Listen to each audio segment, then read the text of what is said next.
Hi friends, welcome to Sri's Cuisine. இன்னைக்கு வந்து ஒரு வெரைட்டி ரைஸ் செய்யலான்னு இருக்கேன். ஏன்னா ஸ்கூல் போகும்போது நம்ம லெமன் ரைஸ் புளி சாதம் இதெல்லாம் பேக் பண்ணுவோம். இப்போ எல்லாரும் வீட்டிலே இருக்கிறதுனால நம்ம குழம்பு ரைஸ் இதே பண்ணி போர் அடிச்சிச்சு. ஸோ இன்னைக்கு லேசியாகவும் இருக்கு, அதனால சிம்பிளாக வந்து ஒரு லெமன் ரைஸ் பண்ணிட்டு பெப்பர் எக்கு மசாலா பண்ணலான்ட்டு. ஸோ எக்கு போட்டு பெப்பர் போட்டு ஒரு மசாலா ரெடி பண்ண போகிறேன். இது ரொம்ப ஸ்பைஸியாக டேஸ்டியாக இருக்கும். ப்ளஸ் லேடிஸ் ஃபிங்கர் ஃப்ரை பண்ண போகிறேன். வாங்க பார்க்கலாம். நம்ம வந்து முட்டை பாயில் பண்ண போட்டுக்கிறேன். இது வந்து பார்த்தீங்கன்னா நாட்டு முட்டை. உங்களுக்கு நாட்டு முட்டை எப்படி பார்த்து வாங்கணும்னா சைஸில் வந்து சின்னதாக இருக்கும், இன்னொன்று வந்து ஒயிட் கலரில் இருக்காது, கொஞ்சம் கலர் வந்து ஆஃப் ஒயிட் மாதிரி இருக்கும். ஸோ அப்படி தான் பார்த்து வாங்கணும். நான் முட்டையை பாயில் பண்ண போட்டுக்கிறேன். எப்பவுமே எக்கு பாயில் பண்ணும்போது நம்ம கொஞ்சம் சால்ட்டு போட்டுக்கணும். எதுக்காக சால்ட்டு போடுறோன்னா குயிக்காக குக் ஆகிடும். இன்னொன்று வந்து உங்களுக்கு முட்டை கெட்டு போயிருந்தா உங்களுக்கு மேலே வந்துடும், ஈஸியாக தெரிஞ்சிடும். அதனால தான் சால்ட்டு போடுறேன். நம்ம வந்து 5 முட்டை போட்டிருக்கோம். ஒரு 5 to 6 மினிட்ஸில் உங்களுக்கு வந்து பாயில் ஆகிடும். இன்னைக்கு வந்து lemon rice pepper egg fry பண்ண போகிறேன். ஸோ லெமன் ரைஸ்க்கு நான் பேன் வச்சுட்டேன். நம்ம ஆயில் சேர்த்துக்கலாம். எப்பவுமே லெமன் ரைஸ்க்கு வந்து நம்ம நல்லெண்ணெய் சேர்த்துக்கிட்டா ரொம்ப நல்லாயிருக்கும். நான் வந்து ஒரு 2 டேபிள் ஸ்பூன் அளவு லெமன் ரைஸ்க்காக வந்து ஆயில் சேர்த்துக்கிறேன்.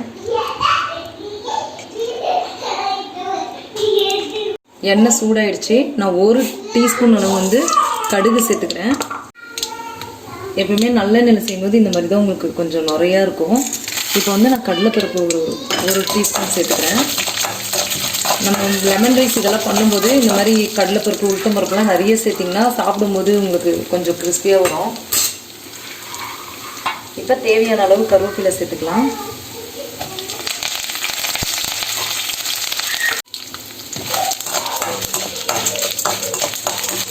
இப்போ நல்லா பொரிஞ்சிடுச்சு.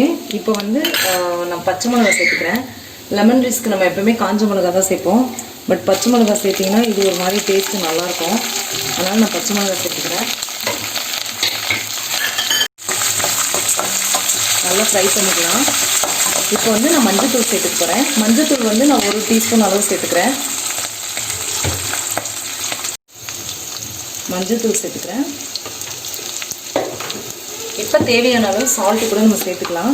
நான் இப்போ வந்து கொஞ்சமாக சேர்த்துக்கிறேன். அப்புறமா நம்ம ரைஸ் ஆட் பண்ணும்போது இன்னும் சேர்த்துக்கலாம். இந்த மஞ்சத்தூள் ஸ்மெல் போயிட்டு வட்டி நம்ம லெமன் புரிஞ்சுக்கலாம். நம்ம வந்து லெமன் ஜூஸ் சேர்த்துக்கலாம். இப்போ நான் 2 லெமன் சொன்னாங்க, அதை சேர்த்துக்கிறேன். நம்ம அப்புறமா வேணும்னா நீங்கள் ரைஸ் எல்லாம் போட்டு மிக்ஸ் பண்ண பிறகு தேவையானாலும் நம்ம சேர்த்துக்கலாம் லெமன் ஜூஸை. இது வந்து நமக்கு லெமன் ஜூஸ் போட்டாச்சு. மஞ்சத்தூள் ஸ்மெல்லு போகிற வரைக்கும் தான்.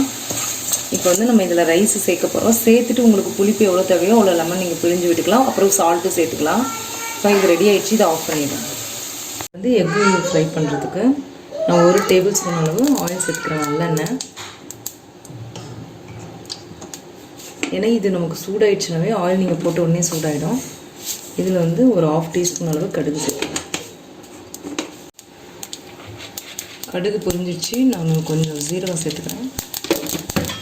அப்புறம் வந்து ஒரு 4 பல்லு பூண்டு வந்து சின்னதாக நறுக்கி வச்சுருக்கேன், அதையும் சேர்த்துக்கிறேன்.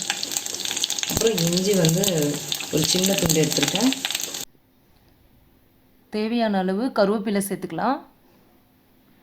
சேர்த்துட்டு ஒரு 5 பச்சை மிளகா நீட்டு வாக்கில் கட் பண்ணியிருக்கேன், அதையும் சேர்த்துக்கலாம்.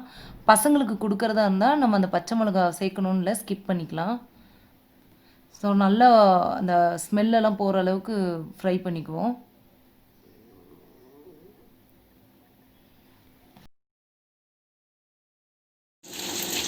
பாயில் பண்ண எக்கு வந்து நான் பச்சை தண்ணியில் போட்டு வச்சுருக்கேன். அப்போ தான் உங்களுக்கு உடைக்கும் போது ஈஸியாக வரும்.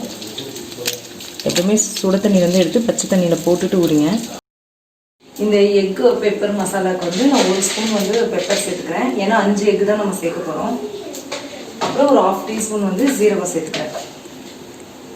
சேர்த்துட்டு நம்ம நல்லா மிக்ஸ் பண்ணிக்கலாம்.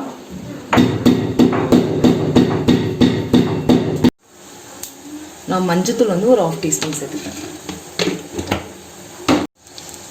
இதை வந்து நல்லா மிக்ஸ் பண்ணிக்கலாம்.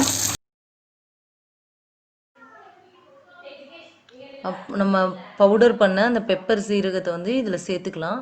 சேர்த்துட்டு நல்லா மிக்ஸ் பண்ணிக்கலாம். இதுக்கு வந்து நான் 2 பெரிய ஆனியன் வந்து பொடிசாக நறுக்கியிருக்கேன், அதையும் நான் சேர்த்துக்கிறேன். சேர்த்துட்டு நல்லா நம்ம ஃப்ரை பண்ணி விட்டுக்கலாம். அந்த மிளகு சீரகத்தோட அந்த ஸ்பைஸ் எல்லாம் இறங்கணும் ஆனியனில், அப்போ தான் உங்களுக்கு கிறிஸ்பியாக நல்லா டேஸ்ட்டாக இருக்கும். ஸோ நல்லா ஃப்ரை பண்ணிக்கிறேன். எக்கு வந்து நம்ம இந்த மாதிரி நீட்டு வாக்கில் லைட்டாக கட் பண்ணி விட்டுக்கலாம். அப்போ தான் அந்த பெப்பரோட மசாலாலாம் உள்ளே இறங்கும், நமக்கு அந்த டேஸ்ட் கிடைக்கும். நான் இப்போ வந்து 5 முட்டையும் சேர்த்துக்கிறேன். சேர்த்துட்டு நல்லா நம்ம மிக்ஸ் பண்ணி விட்டுக்குவோம். இது சேர்த்துட்டு நமக்கு ஒரு 3 மினிட்ஸ் இருந்தால் போதும், நமக்கு ரெடி ஆகிடும். நான் 2 எக் எடுத்துட்டேன், ஏன்னா ரொம்ப ஸ்பைஸியாக இருக்கும், பசங்களால் சாப்பிட முடியாதுன்ட்டு லைட்டாக மிக்ஸ் பண்ணிவிட்டு எடுத்துட்டேன். ஸோ நம்மளோட பெப்பர் எக் மசாலா ரெடி ஆகிடுச்சு. இந்த மாதிரி நீங்கள் கூட பண்ணுங்கள், ரொம்ப டேஸ்டியாக இருக்கும். இந்த மாதிரி நம்ம பெரிய பேனில் பண்ணிக்கிட்டோம்னா நம்ம ரைஸ் போட்டு கிண்டுறதுக்கு ஈஸியாக இருக்கும். வேர்க்கடலை வந்து நான் ஃப்ரை பண்ணி தனியாக சேர்த்துட்டு நல்லா மிக்ஸ் பண்ணிக்கோங்க. ஏன்னு தனியாக ஃப்ரை பண்ணணும், அப்போ தான் கிறிஸ்பியாக இருக்கும். எங்களோட சிம்பிளான லஞ்ச் மெனு ரெடி ஆகிடுச்சு. Lemon rice, pepper egg masala and ladies finger fry. இந்த பெப்பர் எக் மசாலா ட்ரை பண்ணி பாருங்கள், ரொம்பவே டேஸ்டியாக இருக்கும், ஸ்பைஸியாகவும் இருக்கும். Tata, bye bye.